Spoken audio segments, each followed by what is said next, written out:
Hi, I'm attorney Eric Lewis with Lewis Legal Services in Indianapolis.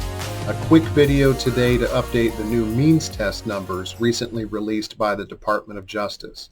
Now, the means test is used in bankruptcy for a number of things, but primarily for Chapter 7 cases, it helps determine eligibility based on your current monthly income and expenses and comparing that with state median family income values that vary from household size. From one household to the next. In Chapter 13 cases, it also helps determine what we call the commitment period, whether your Chapter 13 plan has to be a minimum of 3 years in duration or 5. And usually these numbers are updated twice a year, the 1st of April and the 1st of November. However, because these numbers are derived from Census Bureau data, and the Census Bureau had a lot of problems in data collection during the pandemic, revised numbers were not released in November of 2021 as expected. So until now, we've been operating with the numbers put forth in April and May of 2021 that are considerably out of date. But now the new numbers have been released, so let's go ahead and take a look at them. And again, as with all my videos, these numbers only apply to consumer bankruptcy cases filed in Indiana. Okay, so let's go ahead and take a look. So, as of April 1st, 2022, for consumer bankruptcy cases filed in Indiana, these are the new numbers. If you're an individual filing bankruptcy, your debts are primarily consumer debts and no applicable exception applies to you, like, for example, current service in the military, then you have to take a means test analysis. The means test looks at your income for the 6 calendar months prior to the calendar month in which you file bankruptcy. You take your gross income from all sources and average it and annualize it and determine if you make more or less than these numbers put forth for your household size.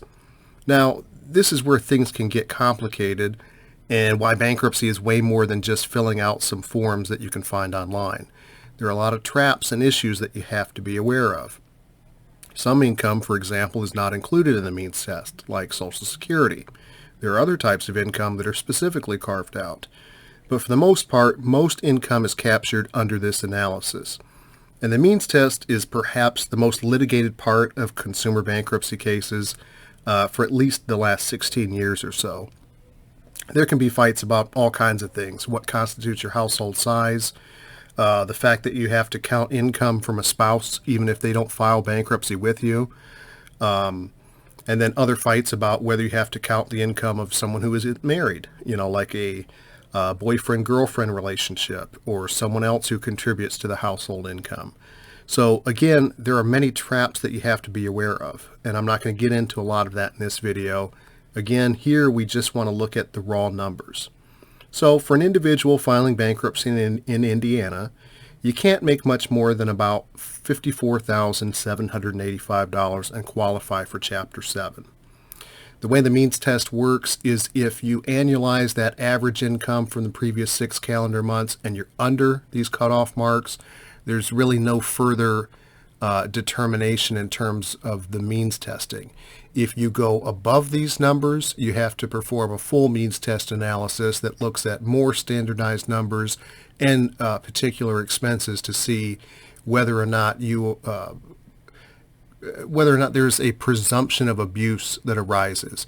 In other words, in filing bankruptcy, would it be an abuse of the system for you to get a discharge of your debts in a Chapter 7 case?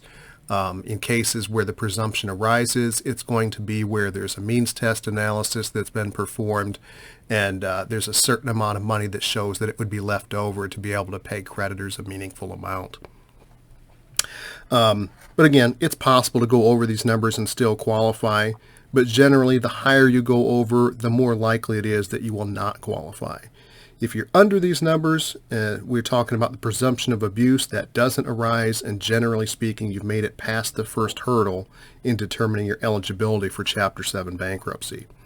Now, above a household of 4, you simply add $9,000 per person to determine the cutoff amount for your particular household size. For those of you familiar with the forms, these numbers are used on the means test form. So that's for Chapter 7, that's 122A1 and A2. And for Chapter 13 cases, both for determining the commitment period, that is the length of the plan payment on Form 122C1, and of course the amount to be paid to creditors under the determination of disposable income on Form 122C2. Now, as part of the recent updates, the household expenses have also been updated. Not much, but the figures have been adjusted upwards across the board. These are the figures you would use in a full means test analysis for a Chapter 7, determination of disposable income in Chapter 13, and just generally to figure your budget on Schedule J that's part of your bankruptcy paperwork. So the assumption is, based on Census Bureau and adjustments due to inflation, that an individual person filing bankruptcy, for example, would spend around $400 per month on food, $92 a month on clothing, personal care $42 a month, and then so on, depending on your household size, of course. Beyond these numbers, of course, there are other numbers involved in determining proper deductions from income, such as actual out-of-pocket expenses for prescription medication or car payments and operating costs. Sometimes deductions for retirement plans are acceptable, charitable giving to a certain extent. So for means test analysis, in terms of eligibility, determination of disposable income for repayment plans in Chapter 13, or just the general reasonableness of your budget on Schedule J to your bankruptcy paperwork, the court looks at these numbers as a guide to determine if your deductions from income are reasonable. Now, whether you agree with these numbers or not, or how realistic they are, that's definitely a topic for debate, but for now, this is what we have to work with. Okay, so that's it for today. If you have any questions, please contact my office.